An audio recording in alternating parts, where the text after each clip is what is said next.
Alright, welcome to the Punctuation official punctuation tier list. So, if you ever wonder what punctuation is the best, here I've got you. This is for English. I live in the United States. Preface. Don't debate me. Everything I say is final. So first we got the little and sign here. Being honest, I think this is B tier. It's kind of useful when someone's like you're naming someone. I've never actually, I don't think I've ever used this in all my life. I don't know how to write it on a piece of paper, but it is fancy, so points for that. But being hard to write it, that's gotta knock it down. No, I think we'll put it in B tier though. It's all right. Next we got the at symbol. I hate this one, D tier. The reason why this one sucks is because you'll only ever use it in an email and nowhere else, and it's also impossible to write on a piece of paper unless you are Jesus. So, and it just looks horrible. Like it just looks ugly. Like why they put an A in a circle around it? Come on, that looks like an E with an A in the middle. Just like write the word at down or something. I don't care. Just anything else. Next, I have the apostrophe. This is a solid S tier. You use apostrophes all the time. Contractions are the best thing to ever happen to this language, and possessives have never been easier.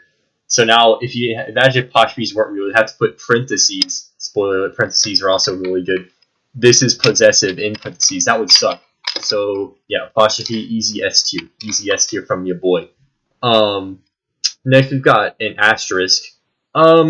This one is a little tough because on one hand, you'll never really use this in formal writing ever, unless you're like doing something weird that I don't know about.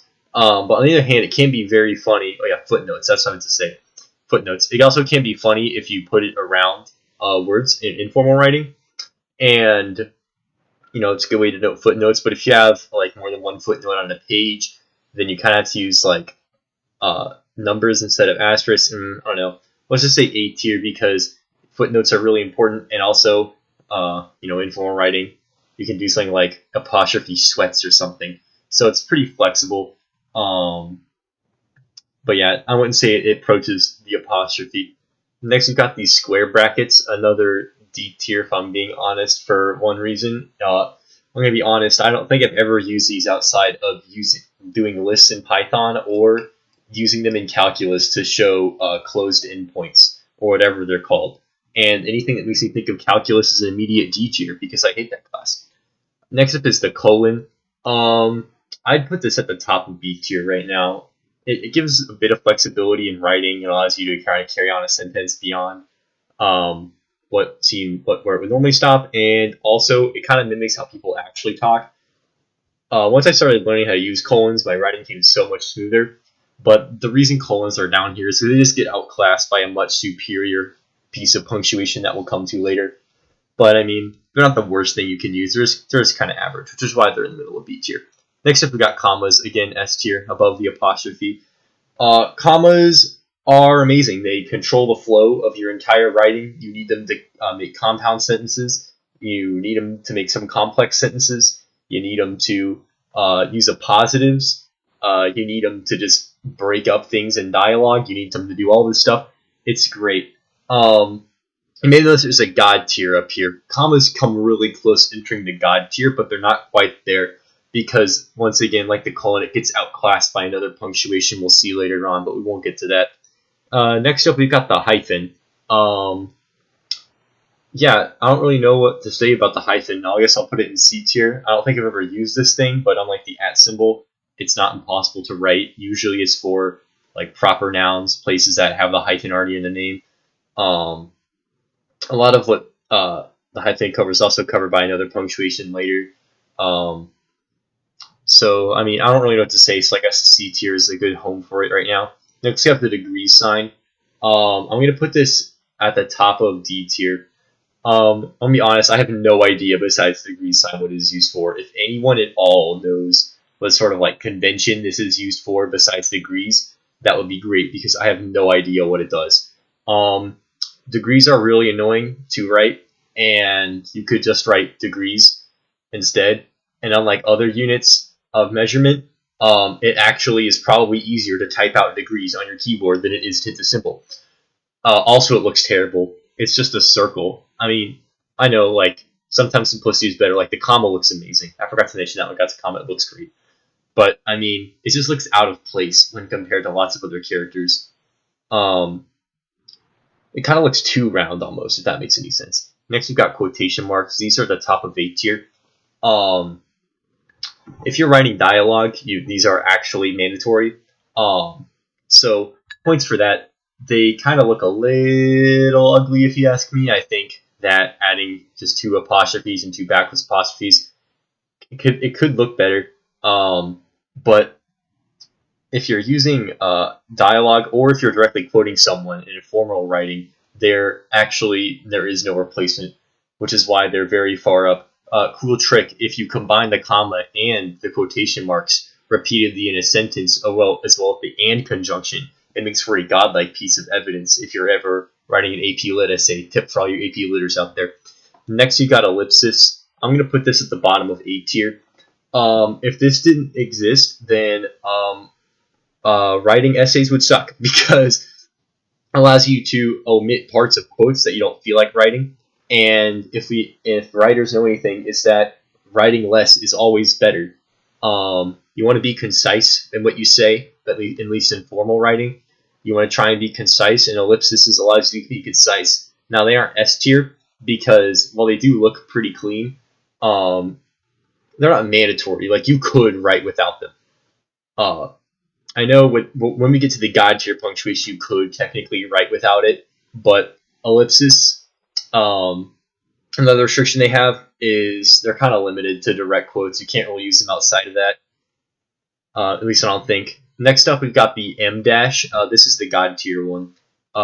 M dash is the best punctuation to ever exist. It does it all. You need a comma, M dash. You need quotations, M dash. You need colon, M dash. You just want to break up the flow, M dash. You want to make the flow better, M dash. You want to interrupt someone in a quotation, M dash.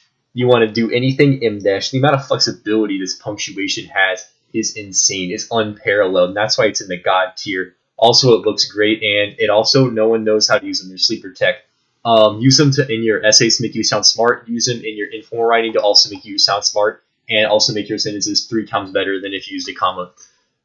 Next up, we have in dashes. These are, I'd say they're also at they're either at high C or low B. I'll put them at high C.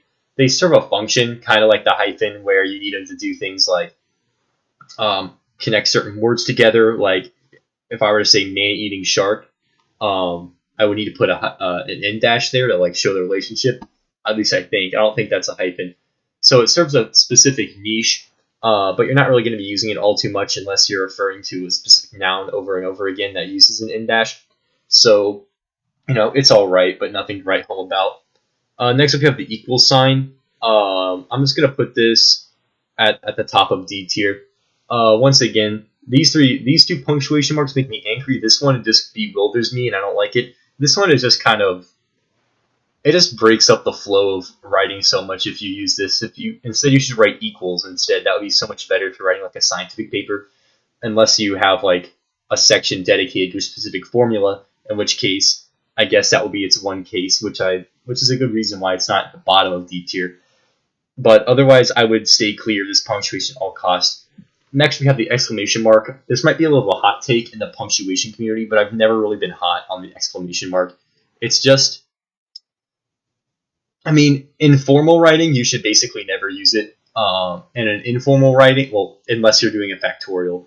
And in informal writing, it can be used sometimes to like convey shock, but a lot of the times, if used properly, it's kind of just okay. But if used improperly, it can really break up the flow. I think I'll put the top of C tier because if used well, they can be all right and they can really add like impact to certain scenes. And also formal writing, factorials, there is no other way to do them unless you want to write out the whole thing, which I don't have to do. That also makes you think of calculus, but factorials are actually fun, so I don't have to worry about that. Next up is this little caret thing. I think I'll put this right here. Pretty much the only time you'll ever use this is if you're writing a mathematical term. I'm actually going to put it here. But unlike the equal sign, you can't just write equals, which is why I just changed my mind. You kind of have to use a symbol to show powers. Or if you're like in like super informal writing, you can use this to kind of point up or make an arrow on a Minecraft sign. So it has some uses, but it doesn't really mean anything in a punctuation sense, and it's just kind of there. I should also mention, if you're writing pen and paper, then you can kind of use this as to like spruce up your drafts by saying insert this later. But that's more of like notes in the margin than it is actual writing, so I'm not really going to count that. Next, we have the curly brackets.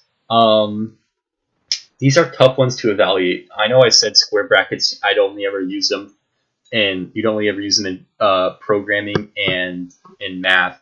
This is kind of similar. You really only use it in math and programming, but they do look cooler, so I'm going to put them here. Also, these are very funny things to use in text-to-speech chats because the name takes really long to say. Next is this little looking thing. I think this is an apostrophe that just looks different, but I could be wrong about that. So I'm just going to put it in S tier. I like the default apostrophe more, just because I like the curvy one a little better. But other than that, I'm pretty sure it's identical to the apostrophe. If it's not, let me know, and I'll be sure to change it. Next, we got the, I don't actually know I think this is officially called the sharp, or pound, or hashtag, or whatever you want to call it, or the tic-tac-toe board. Either way, it's B tier. This thing has one use and one use only. It serves to, you put it before a number, and that's it. It's pretty limited in its use, but I mean, there's really nothing else that can come close. There's always the classic NO period, but if I'm being honest, that just doesn't flow as well as the hashtag. These are very much better at the start of a phrase. For instance, if you want to say like number 1, comma, or like number 2 for informal, or if you're doing formal and you have a list of things that you keep needs referring back to, like if you're doing a study and you're talking about like a test trial group or something, then there really is nothing better than whatever this is called, tic-tac-toe board. So it's going to sit at the bottom of B tier for now. Next up, the parentheses S tier. These kind of get outclassed by the godlike M dash, but they also have a ton of uses.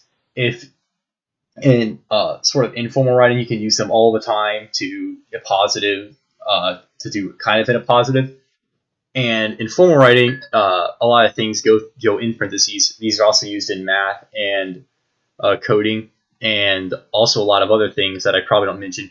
You've probably used parentheses at least once every 5 pages of whatever you're doing, no matter what kind of writing style you're using. And if you're doing something that involves math, you're probably doing it every other sentence. So easy S tier.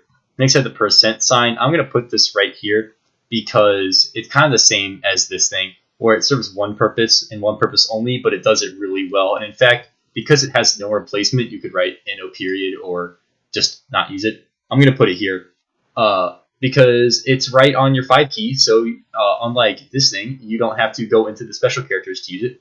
It's really fun to draw, and it looks really cool. But the only problem is that it can only be used to denote a percentage, and that's pretty much it. So that's why it's kind of limited in its use, which is why it's in B tier. Next, we have the period. This one's hard to place because on one hand, this is probably the punctuation you're going to be using the most, aside from maybe the comma. It depends on how you write. So I think they'll do it a solid, and I'll put it in A tier. It's nothing really to write home about. You use it to denote the end of a sentence, and sometimes as an abbreviation. It's very commonly used because you kind of have to use it in every single sentence you're writing. So formal writing, this is kind of mandatory, and most informal writing, you'll need this too. But in like some settings, like for example, if you're writing like super informal, just like taking notes or whatever, you're probably never going to use this. And actually, if you're taking super informal, you're probably never going to use any of these, except for maybe like this one. But so yeah, I'll just put it in A tier for now. I don't really know what to do with it, but I do like it. It's pretty concise, pretty cool. Next up, the plus. Once again, I'm going to put this with the other mathematical operators, simply because I don't really know what to do with it. I just dropped my pencil. So I don't really know what to say other than what I said. Pretty much everything except for the equal sign applies here too. It's just not fun to look at, really. Next is the question mark. I'll put this one down here. It's like the exclamation mark where I don't really like it. because if you use it in formal writing, you are basically doing it wrong. And if you're doing it in informal writing, then you're either asking a rhetorical question, or you're having someone ask a question, or you're asking a question to the audience. Cool trick: don't ask questions to the audience. It's not good form, at least in my opinion. Um, Rhetorical questions are pretty neato, which is why this thing gets a B tier. And characters asking questions, yeah, you have to. So it has more range than the exclamation mark. So that's why it's up here. I'm still not very hot on it though. But also, unlike exclamation mark, it's not a mathematical operator. So if that's a plus or minus in your book, I don't care. But next to the semicolon, moving away from anything math related for the next few ones. Semicolon is hard to place because it's basically just comma and or comma but or comma any connecting conjunction. So this one's a tough one to place. I think I'll say I'll put it above the ellipsis, not there, above the ellipsis.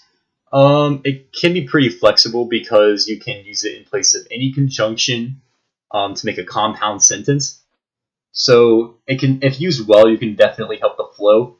Common mistake I see people use is once they learn about a semicolon, they use it all the time. It makes you seem smart, but don't do that. The conjunctions are there for a reason. They're your friend. Use them. But sometimes they don't make sense. Well, they always make sense, but sometimes they don't make the writing flow as good as it could. In that case, that's where the semicolon comes in. It's kind of really, you have three options. You either period, conjunction, or semicolon. Period is for if you want to make a completely new thought, or if the thought just isn't quite related enough to warrant making a compound sentence, or if your sentence is getting too long. Conjunction is more to show the relationship, and semicolon is if those two things just aren't really working, you could throw a semicolon in there, and also makes you seem smart, which I already said. Next, we have these quotes. My only complaint about quotes before was that I didn't like the two quotes. This is just that, but with that prompt fix, so easy. Next, we have the slash.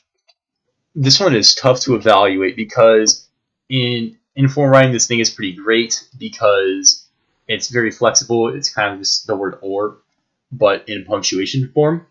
On the other hand, this is also the division symbol, which can be a good or a bad thing depending on who you are. I'll put it. Man, this is a hard one.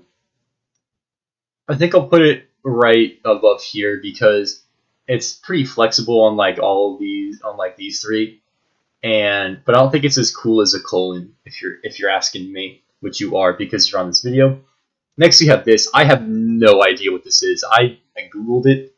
My thought is that it's a tilde. That is just the top left button on your keyboard if you hold shift.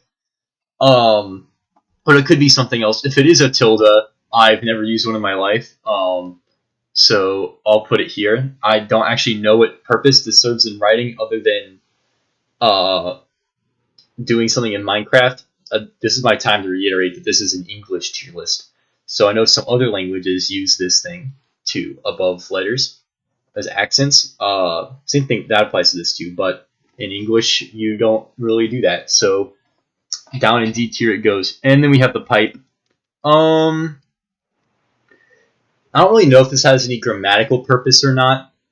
I know it's used sometimes in coding. I know it. That's pretty much all I know about it, really. It's kind of just a straight line. Once again, I don't know what this is used for, so I'm just going to put it down here. The range of use is just too limited, because with this, at least, you can use that to say degrees. This one looks cool, and then we have the mathematical operators. I just don't know what this does. Yeah, that's all the punctuation. There's more punctuation like marks, of course, but these are just the ones I'm going to go over. I'm not going to go over like the dollar sign or anything of that nature. So key takeaways is that flexibility is good. That's why the M- is got is really flexible. It's like commas and apostrophes are really good, and parentheses are really good. Mathematical operators are generally poo-poo, and don't make me think about calculus too much, or else I'll put you at the bottom. And also look good. All right, well, that's pretty much it. So, yeah, this is 100% right forever, and if you disagree with me, you're objectively wrong.